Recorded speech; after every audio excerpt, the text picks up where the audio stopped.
আমি শ্রাবণী, আপনারা দেখছেন শ্রাবণীর রান্নাঘর। আজ আমাদের রেসিপি হলো শোল মাছের ঝোল। প্রথমে এই মাছগুলোকে একদম ছোট ছোট করে কেটে নিয়েছি। এর মধ্যে 1 চামচ লবণ ও 1 চামচ হলুদ দিয়ে খুব ভালোভাবে মিশিয়ে নেব। আমি যেভাবে মাছটিকে রান্না করছি এভাবে করলে এর স্বাদ মাংসকেও হার মানাবে। মাছগুলোতে লবণ হলুদ মাখিয়ে 5 থেকে 6 মিনিট রেখে দেব। এভাবেই ছোট ছোট করে আলুগুলো কেটে নিয়েছি। 5 মিনিট পর কড়াইতে তেল গরম করে এর মধ্যে লবণ হলুদ মাখিয়ে রাখা মাছগুলো দিয়ে দেব। মাছগুলো দেওয়ার সাথে সাথে নাড়ানাড়ি করবেন না, তাহলে মাছগুলো ভেঙে যেতে পারে। কয়েক সেকেন্ড ভাজার পর মাছগুলো উল্টে দেব। মাছগুলো যখন এই রকম লাল লাল হয়ে আসবে তখন তেল থেকে মাছগুলো তুলে নেব। এভাবে বাকি মাছগুলোও ভেজে নেব।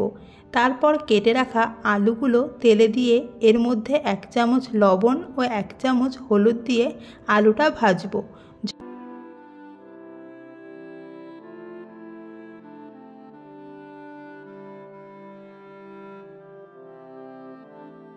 যখন দেখবেন আলুটা এভাবে ভেঙে যাচ্ছে তখন বুঝবেন আলুটা একদম ঠিকঠাকভাবে সেদ্ধ হয়ে গেছে।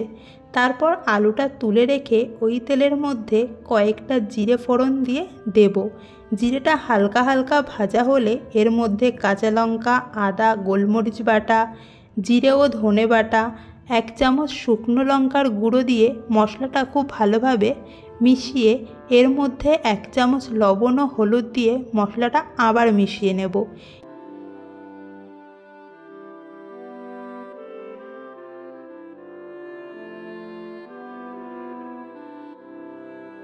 এভাবে যখন তেল ছাড়তে শুরু করবে তখন ওর মধ্যে ভেজে রাখা আলু ও ভেজে রাখা মাছ দিয়ে মশলার সাথে খুব ভালোভাবে মিশিয়ে নেব।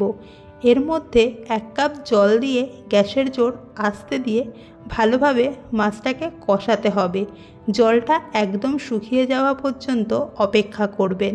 যখন জলটা একদম শুকিয়ে যাবে তারপর এর মধ্যে 3 কাপ মতো জল দিয়ে হাই ফ্লেমে ফোটাতে হবে।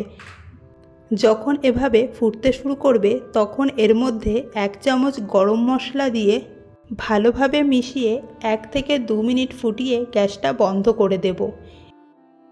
এভাবেই একদিন শোল মাছ রান্না করে দেখবেন, অবশ্যই আপনাদের ভালো লাগবে। তাহলে রেসিপিটি কেমন লাগলো অবশ্যই কমেন্ট করে জানাবেন। দেখা হচ্ছে নতুন কোনো ভিডিওতে নতুন কোনো রেসিপি নিয়ে।